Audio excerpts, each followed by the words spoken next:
नमस्कार, आप देख रहे हैं न्यूज 24। मैं हूं रवि ठाकुर। जहां कल तक साफ हवा थी, जहां कल तक साफ पानी और हरियाली थी, अब वहां हर तरफ कीचड़ और मलबा बिखरा हुआ है। जहां लोग हंसते खेलते थे, वहां आंखों में आंसुओं का सैलाब है। उत्तराखंड के जिस गांव में सबसे ज्यादा तबाही हुई, जहां घरों का नामो निशान तक मिट गया, वहां न्यूज 24 के संवाददाता वरुण सिन्हा पहुंचे। देखिए तबाही की ग्राउंड रिपोर्ट।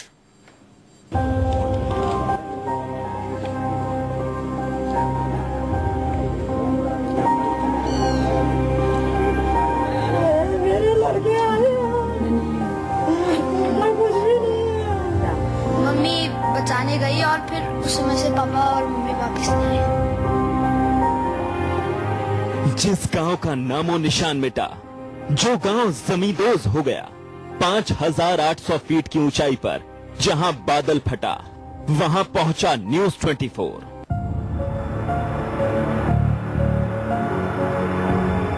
जो पहाड़ अपने लोगों को पीढ़ियों से गोदी में संभाले हुआ था, जिस पहाड़ की पथरीली मिट्टी पर सीढ़ीदार खेत थे, जहां गांव था, जहां समाज था, जहां हंसते बोलते इंसान रहते थे, वहां अब मौत की वीरानी बची है।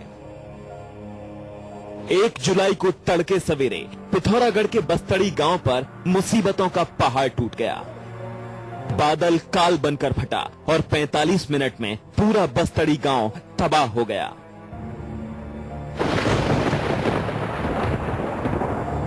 उत्तराखंड के बस्तड़ी गांव में 30 जून की शाम से ही बारिश शुरू हो गई थी।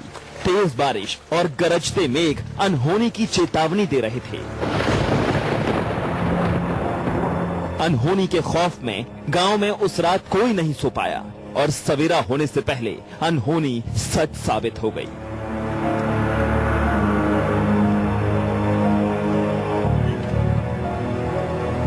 यहाँ से सीधे के तौर पे अगर बादल जब फटा तो मलबा जो है वो इस तरफ से आया और यहाँ पर आने के बाद करीब 15 मिनट का गैप रहा। उसके बाद दूसरी बार जो आया वो सामने की तरफ से सारा का सारा मलबा आया, पूरे के पूरे पहाड़ जो है वो नीचे की तरफ आया और अपने साथ जितने यहाँ पर मकान थे उनको साथ बहा के ले गया।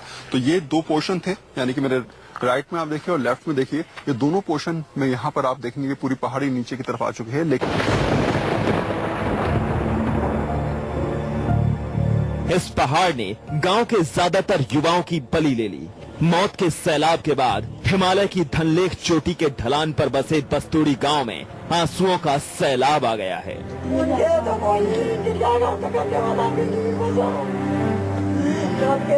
4 दिन से बस्तड़ी गांव की रहने वाली हरली देवी की आंखों के आंसू सूख नहीं रहे। मौत बरसाती उस सुबह हरली देवी के पति और उनका भतीजा सैलाब के साथ आए पहाड़ के मलबे में दब गए। दोनों की मौत हो गई। मैं नीचे गिरी, पूरा गांव चला गया। एक परिवार के खातिर हमारे पूरा गांव चला गया। मैं भी तो ये कंबल लेने के लिए आई थी अपने परिवार में। अपने घर से कंबल ले दूंगा, लेकर जाऊं करके। हमारा छत टूट गया, मैं नीचे गिरी। पता नहीं मैं कैसे भागी वहाँ से। मैंने सबको आवाज लगाई, वो सब गया, पूरा आने वाला है, भागो।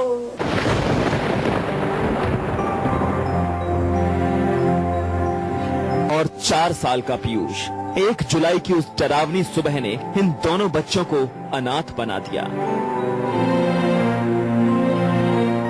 अमर और पीयूष के माता पिता उस घर में मदद करने गए थे जहां सबसे पहले सैलाब आया था। पीयूष के पापा आदमियों को बचा रहे थे, अमर की मम्मी गांव की औरतों को। लेकिन धनलेख की चोटी की ओर से ऐसी पानी की धार फूटी कि पूरे पहाड़ को अपने साथ बहा लाई। अमर और पीयूष के मम्मी पापा वहां से फिर लौट कर नहीं आ पाए। अपने दादा के घर में 7 साल का अमर अचानक समझदार हो गया है। उसे पता है कि क्या हुआ है, लेकिन 4 साल का छोटा सा भाई पीयूष हर इंसान को अपने पापा की फोटो दिखाकर पूछता है कि पापा कहाँ हैं, वो कब आएंगे। ये 2 बच्चे मेरे साथ हैं। इनके माता पिता उस दिन जब आपदा आई गांव के अंदर तो लोगों को बचाने के लिए वहां पर पहुंचे और ऐसे में फिर वो लौट के नहीं आए। छोटे बच्चे हैं इसलिए ज्यादा कुछ पता नहीं है इनको। अमन थोड़ा सा बड़ा है, लेकिन बाकी छोटे वाले को कुछ पता ही नहीं। वो सोचता है कि उसके माँ बाप लौटेंगे। बेटा उस दिन क्या हुआ था? आप सो रहे थे, क्या पता चला, क्या हुआ था? कुछ बोल। मुझे कुछ नहीं पता, मैं सिर्फ सोया हुआ था। फिर मम्मी बचाने गई और फिर उस समय से पापा और मम्मी वापस नहीं आए।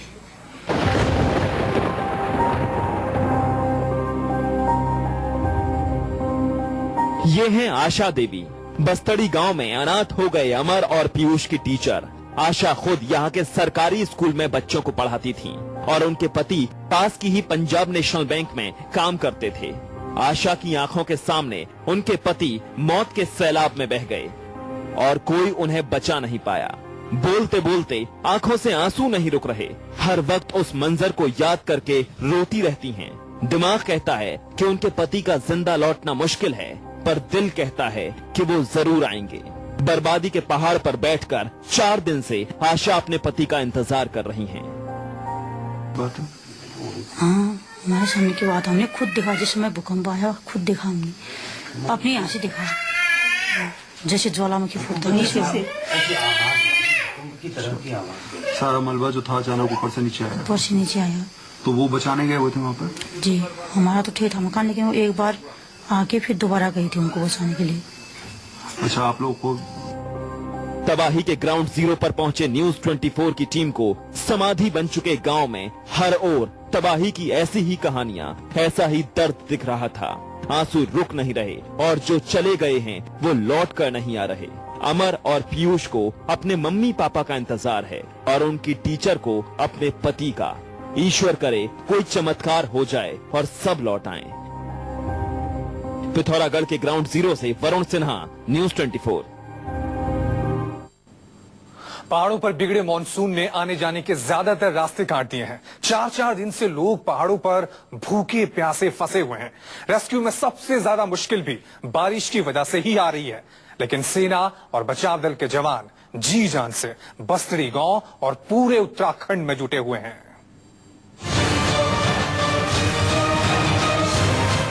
रास्ते बंद, रोड जाम, गिरते पहाड़, धुंध और बरसते मेघ। तबाही के ग्राउंड जीरो तक पहुंचना इतना आसान नहीं था। आसमान से जो कयामत बरसी थी उसने पिथौरागढ़ और चमोली के कई गांव और 100 से ज्यादा रास्तों को बर्बाद कर दिया। एक गुम हुए गांव का रेस्क्यू ऑपरेशन, कब्रिस्तान बन गए घरों में जिंदगी की खोज। जगह जगह दर के पहाड़ों ने सड़कों पर मुसाफिरों का रास्ता रोक रखा है, लेकिन सेना, राज्य पुलिस, भारत तिब्बत सीमा पुलिस और एनडीआरएफ के जवान भी कुदरत से लोहा ले रहे हैं। हम आपको बताएंगे जिस गांव में सबसे ज्यादा तबाही हुई वहां कैसे राहत और बचाव का काम हो रहा है, कैसे मलबे में दबे एक एक घर में जिंदगी की खोज हो रही है। लेकिन उससे पहले देखिए उत्तराखंड में कहां कहां रास्ते टूटे हैं। बारिश थमने के बाद कैसे पूरे उत्तराखंड में रास्ते बनाए जा रहे हैं और मदद पहुंचाई जा रही है। पिथौरागढ़ से हम लोग बस्ताड़ी जाने के लिए निकल चुके हैं, लेकिन किस तरीके का मौसम है मैं आपको दिखाता हूं। मेरे ठीक पीछे की तरफ आप देखेंगे धुंध है यहाँ पर चारों तरफ और लगातार जगह जगह आपको लैंडस्लाइड यहाँ पर मिल जाएगा। ये हालात देख रहे हैं आप किस तरीके से रोड फिलहाल पत्थरों से ढका हुआ है, क्योंकि ऊपर से पहाड़ टूट के गिरा है और साथ साथ कई जगह ऐसे हालात हैं कि आधे रोड बिल्कुल खत्म हो चुके हैं। तो जो स्थिति है, जो परिस्थितियां हैं, वो साफ दिखा रही है कि मौसम अपना कहर बरपा रहा है। और उत्तराखंड में यानी कि पिथौरागढ़ के अंदर फिलहाल जिस तरीके का मौसम है, ऐसे में जहां पर बादल फटा था वहां पर अभी तक रोड नहीं खुली है, यानी कि हमें करीब 5 से 7 किलोमीटर पैदल जाना होगा। और फिलहाल यहाँ की जो स्थिति है वो अपने आप में प्रदर्शित कर रही है कि मौसम के खराब होने के कारण जगह जगह रोड ब्लॉक हो रहा है और जगह जगह लैंडस्लाइड हो रहा है। NH 87 अल्मोड़ा। अल्मोड़ा और नैनीताल जैसे उत्तराखंड के बड़े शहरों को देश से जोड़ने वाले NH 87 पर पहाड़ गिरने से रास्ता बंद हो गया। जैसे ही मौसम थोड़ा सा साफ हुआ, सेना और एनडीआरएफ के जवान मलबा हटाने में जुट गए। देखिए, एक तरफ से पहाड़ सड़क पर गिर रहा है तो दूसरी ओर नीचे गहरी खाई है। इस तस्वीर को देखिए, खाई में एक कार गिर गई है। NH 87 के दोनों ओर लंबा जाम लगा है। कई लोगों ने NH की जगह खतरनाक जंगलों के रास्ते जाना मुनासिब समझा। जरूरी सामान की सप्लाई करने वाले ट्रक 4 दिन से फंसे हैं। नंदप्रयाग के पास नेशनल हाईवे 58 बेहद खतरनाक हो गया है। ऊपर से पत्थर गिर रहे हैं और नीचे गहरी खाई है। सड़क फिसलन से भरी हुई है। खतरनाक पहाड़ी मोड़ों पर कीचड़ और गिरते पत्थरों ने खतरा कई गुना बढ़ा दिया है और सड़क से नीचे बड़े बड़े पत्थरों को भी बहा देने की ताकत रखने वाला पानी। देखिए पहाड़ से नेशनल हाईवे पर कितने बड़े बड़े पत्थर गिर रहे हैं, लेकिन कुदरत की बेरुखी के सामने सेना और एनडीआरएफ के जवान डटे हुए हैं।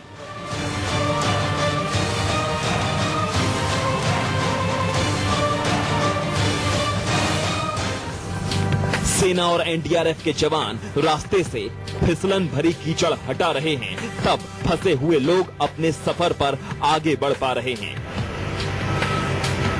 कई जगह रास्ता पूरी तरह खत्म हो गया है। चमोली श्रीनगर हाईवे पर कई जगह पहाड़ इस तरह से गिरा है कि सड़क डेड एंड जैसी लग रही है। इस रास्ते को खोलना भी इतना आसान नहीं है।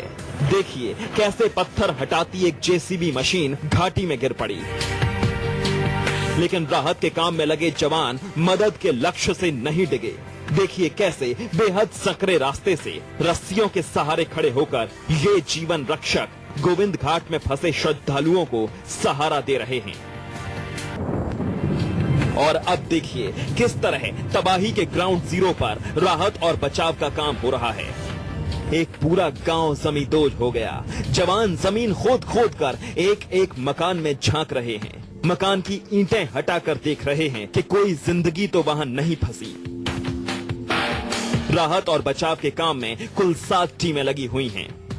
आईटीबीपी की टीम मेरे साथ है, कमांडेंट महेंद्र मेरे साथ हैं और लगातार ये लोग रेस्क्यू ऑपरेशन में कोशिश कर रहे हैं कि कैसे भी जो लोग फंसे हुए हैं उनको निकाला जाए और मिसिंग जो लोग हैं उनको ढूंढा जाए। और पिछले 3 दिनों से लगातार ये लोग यहाँ पर रेस्क्यू ऑपरेशन में जुटे हुए हैं। सर, किस तरीके से आपकी टीम काम कर रही है और अभी तक क्या क्या चीजें आप लोगों को मिल चुकी, किस तरीके से आप लोग काम कर रहे हैं? बेसिकली जैसे आपको मालूम है कि 1 जुलाई की सुबह से ये ऑपरेशन चल रहा है। इसमें आईटीबीपी की 2 बटालियन 7वीं और 14वीं और आर्मी अपना एसएसबी और इसके साथ सिविल प्रशासन 24 घंटे यहाँ पे लगा हुआ है। जहां गांव था अब पत्थर हैं, जहां गांव था अब पत्थर हैं, जहां मकान था अब मलबा है। बस्तड़ी गांव की पुष्पा बिना छत के जहां खड़ी हैं, वहां कभी उनका मकान हुआ करता था। जहाँ पर हम लोग खड़े हुए हैं ये थोड़ा सा पोर्शन बचा है आपका, दिख रहा है इसमें। ये क्या है आपका? ये लेटरिन बाथरूम है जी। और ये जो पोर्शन जहाँ पर हम लोग खड़े हुए हैं ये मकान, ये पूरा मकान ये था? पूरा मकान था। ये ऊपर से लेकर नीचे तक मकान? हाँ, पूरा ही मकान था। एक ही छत वहाँ पर रही, ये छत यहाँ पर जा रखी है। अच्छा, आगे तक जो है वो आपकी छत थी। बस्तड़ी गांव के 7 घर मलबा बन गए। पहले एक घर पर तबाही आई, उसे बचाने लोग पहुंचे तो तबाही ने बाकी घरों को भी चपेट में ले लिया। अब लापता लोगों की तलाश की जा रही है। अभी हम लोग 36 घंटे बीत चुके हैं और उसके बाद आज अभी जो बॉडीज यहाँ पर 12 बॉडीज लगभग अभी तक रिट्रीव नहीं हो पाई हैं, तो उसी की सर्च जारी है। और अभी आप पीछे देख सकते हैं यहाँ पर आज जब हमने सर्च यहाँ खुदाई शुरू किया था तो हमने देखा कि 3 बकरी और 1 गाय अभी भी जिंदा हैं। बस्तड़ी गांव शमशान बन गया है। कई लोग जिंदा दफन हो गए। कुदरत ने गांव के ज्यादातर नौजवानों की बलि ले ली। पिथौरागढ़ में ग्राउंड जीरो से वरुण सिन्हा, न्यूज़ 24। एक छोटा सा ब्रेक ले रहे हैं, फौरन हाजिर होंगे। देखते रहिए न्यूज़ 24।